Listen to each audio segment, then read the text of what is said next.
Regu Syarhil Quran dengan nomor undian SQ10. Regu Syarhil dengan nomor undian SQ10 akan membawakan judul Syarhil, konsep pendidikan yang berkarakter dan berbasis Al-Quran. Peserta Syarhil Quran dengan nomor undian SQ10 akan membawakan judul Syarhil, konsep pendidikan yang berkarakter dan berbasis Al-Quran. Bismillahirrahmanirrahim. Assalamualaikum warahmatullahi wabarakatuh. Innal hamdalillah nahmaduhu wa nasta'inuhu wa nastaghfiruh wa na'udzu billahi min shururi anfusina wa min sayyiati a'malina. Man yahdihillahu fala mudilla lahu wa man yudlilhu fala hadiya lahu. Ashhadu an la ilaha illallah wahdahu la syarika lahu wa ashhadu anna Muhammadan abduhu wa rasuluh la nabiyya ba'dah. Puji syukur kita panjatkan kepada Allah Subhanahu wa taala atas rahmat dan nikmat yang diberikan kepada kita, sehingga pada kesempatan ini kita dapat dipertemukan dalam ajang musabaqah tilawatil Quran tingkat Kabupaten Maluku Tengah dalam keadaan sehat walafiat. Salawat serta salam kita sampaikan kepada junjungan kita Nabi besar Muhammad sallallahu alaihi wasallam yang telah menyampaikan agama Islam sebagai keyakinan sampai di hari kemudian kelak hingga sampai di hari kiamat, dengan ucapan Allahumma salli ala Muhammad wa ala ali Sayyidina Muhammad. Bapak Ibu Dewan Hakim yang arif dan bijaksana, hadirin yang kami banggakan, seorang tokoh cendekiawan Muslim Indonesia, Bapak Profesor Dr. Haji Amin Rais, yang sekaligus sebagai tokoh reformasi Indonesia, mengungkapkan bahawa Islam saat ini, terutama di Indonesia, mengalami banyak kemunduran jika dibandingkan dengan umat-umat lain di berbagai belahan dunia. Dr. Yusuf Qaradawi dalam bukunya Muskilatul Fakri wa Kaifa ala Jahli Islam mengungkapkan bahawa Islam saat ini tengah menghadapi masalah besar lagi mendasar, yakni tengah berada dalam kondisi kemiskinan dan kemunduran. Demikian pula Profesor Dr. Nurhalis Majid mengatakan Islam memiliki ajaran yang visioner dan revolusioner, sehingga umat Islam saat ini seakan-akan dicengkram oleh gurita kemiskinan dan keterbelakangan. Buktinya kita masih tertinggal jauh oleh bangsa Amerika yang kapitalis, bangsa Cina yang komunis, dan bangsa Jepang yang Buddhis. Padahal kita maklum bahawa bangsa yang memiliki jiwa optimis tidak boleh pesimis, apalagi bermental apatis dan berwatak iblis. Sebab dari hal itu bisa menimbulkan pikiran yang kotor, sifatnya yang diktator, dan kerjanya suka molor. Oleh sebab itu, dari rendahnya sumber daya manusia yang berdampak langsung terhadap bangsa ini. Maka perkenankanlah kami akan menyampaikan syarahan. Kami akan membahas sebuah judul konsep pendidikan berkarakter dan berbasis Al-Quran. Bapak Ibu Dewan Hakim yang kami muliakan, semoga melalui syarahan ini dapat berwujud dan mengaplikasikan ke dalam kehidupan nyata untuk diterapkan dalam membangun bangsa Indonesia menuju jalan yang sejahtera. Sebagai rujukan, mari kita dengarkan firman Allah dalam Al-Quran surah Al-Mujadalah ayat 11 sebagai berikut.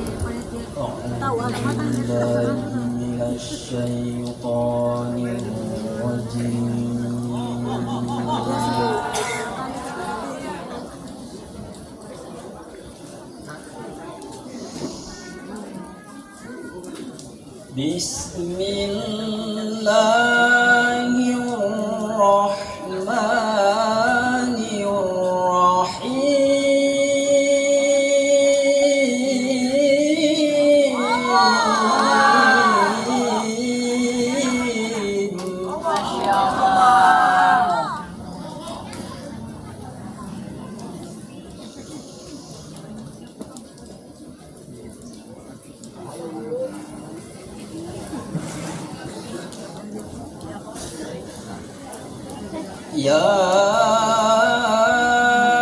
ayyuhalladzina amanu idza qila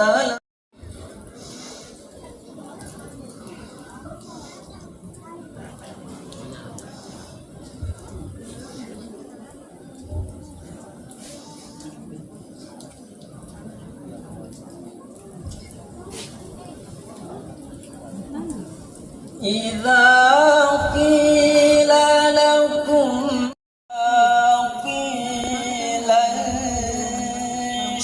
انشزوا فانشزوا يرفع الله الذين آمنوا منكم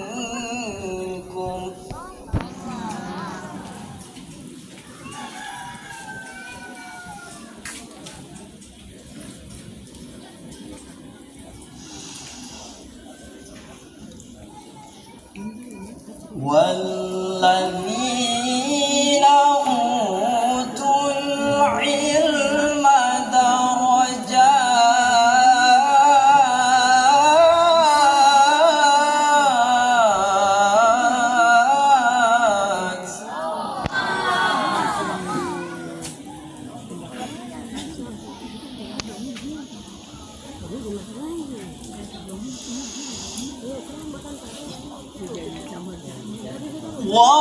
والله بما تعملون خبير.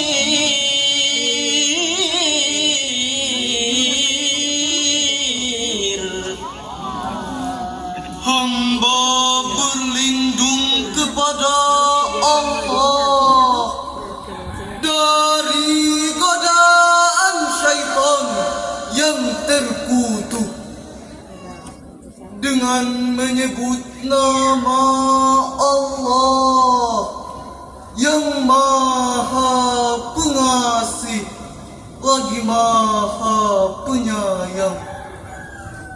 Wahai orang-orang yang beriman, apabila dikatakan kepadamu, berilah kelapangan di dalam majelis-majelis, maka lapangkanlah.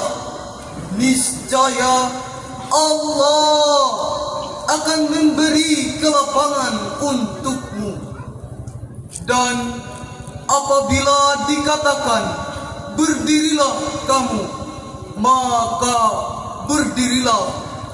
Niscaya Allah akan mengangkat orang-orang yang beriman di antaramu, dan orang-orang yang memiliki ilmu pengetahuan beberapa derajat, dan Allah Maha mengetahui terhadap apa yang kamu kerjakan.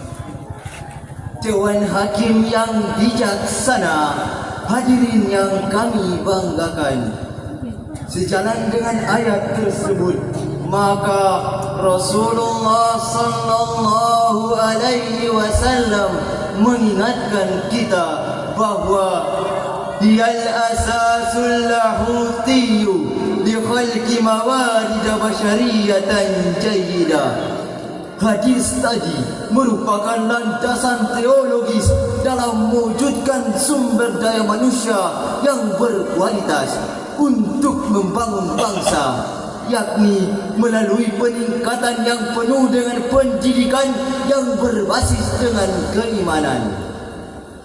Menurut Dr. Muhammad Sulaiman Al-Aqsari, dalam Subhat At-Tafsir Al-Karim, beliau menjelaskan bahawa barang siapa dalam diri seseorang memiliki iman dan ilmu, maka Allah akan mengangkat derajat keimanannya dan kemudian kadar ilmu pengetahuannya beberapa derajat.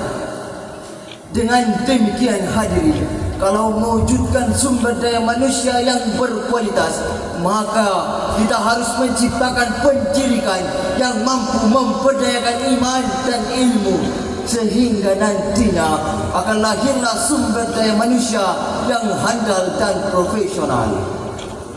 Tapi sebaliknya, jika ilmu tidak didasari dengan iman, maka akan lahirlah manusia yang jahiliyah, yang akidah dan keimanannya sangat lemah, sehingga nantinya hanya akan membuat hancur bangsa dan negara.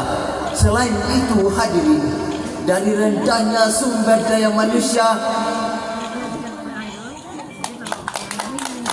dari rendahnya iman dan keyakinan, ilmu pengetahuan pun disalahgunakan.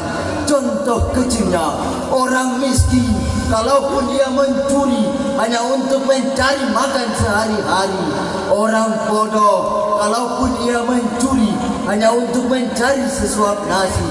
Namun, jikalau maling-maling berpendidikan, bersenjatakan pena, memanipulasi data, maka dengan sekejap mata mereka mampu merampok uang negara dengan jumlah miliaran rupiah.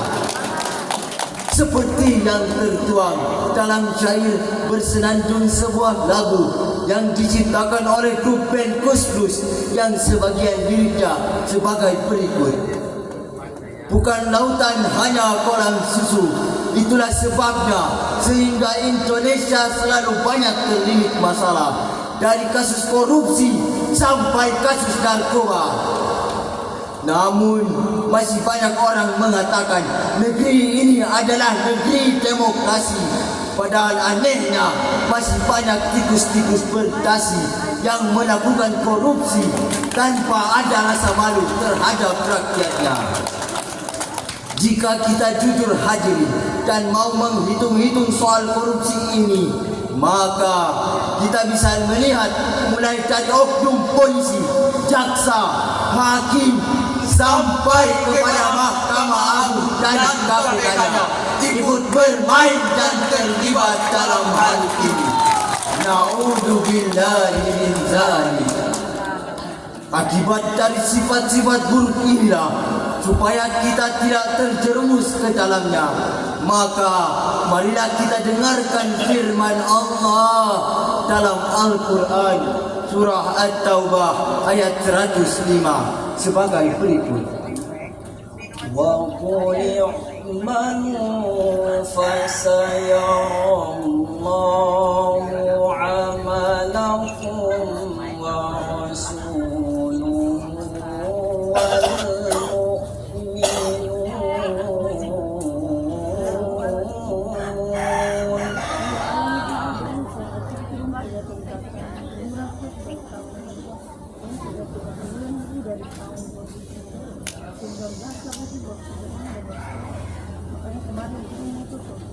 وسترد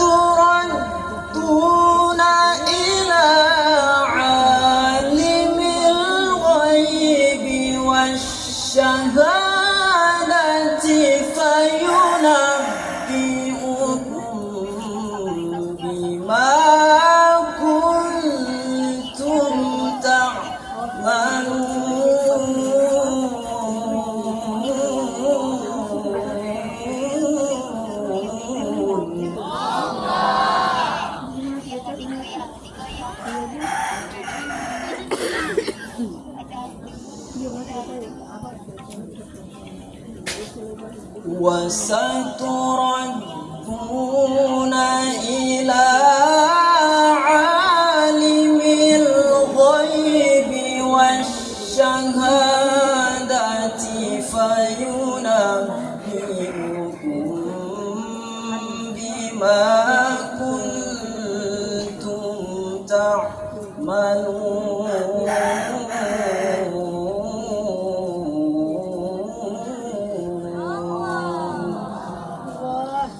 صدق الله العظيم. Dan katakanlah, bekerjalah kamu, maka Allah akan melihat pekerjaanmu itu. Begitu juga Rasulnya dan orang-orang mukmin. Dan kamu akan dikembalikan kepada Allah yang mengetahui yang gaib dan yang nyata. Lalu diberitakannya kepada kamu apa yang kamu kerjakan. Maha benar Allah dengan segala firman-Nya. Dewan Hakim yang kami muliakan, akhirnya sejalan dengan ayat tersebut diawali dengan kata i'malu, artinya bekerjalah kamu sesuai dengan skill, profesi dan kemampuan masing-masing. Akhirnya kepada Allah yang Maha Kuasa kami meminta bimbingan dan pertolongan. Kaidah usul fikih mengatakan setiap perintah menunjukkan ada suatu kewajiban. Oleh sebab itu, wajib bagi kami bertiga, saudara-saudara sekalian dan seluruh insan yang beriman untuk selalu bekerja dan berusaha menurut kualitas masing-masing. Demikianlah syarahan ini kami sampaikan. Akhir kata, wassalamualaikum warahmatullahi wabarakatuh.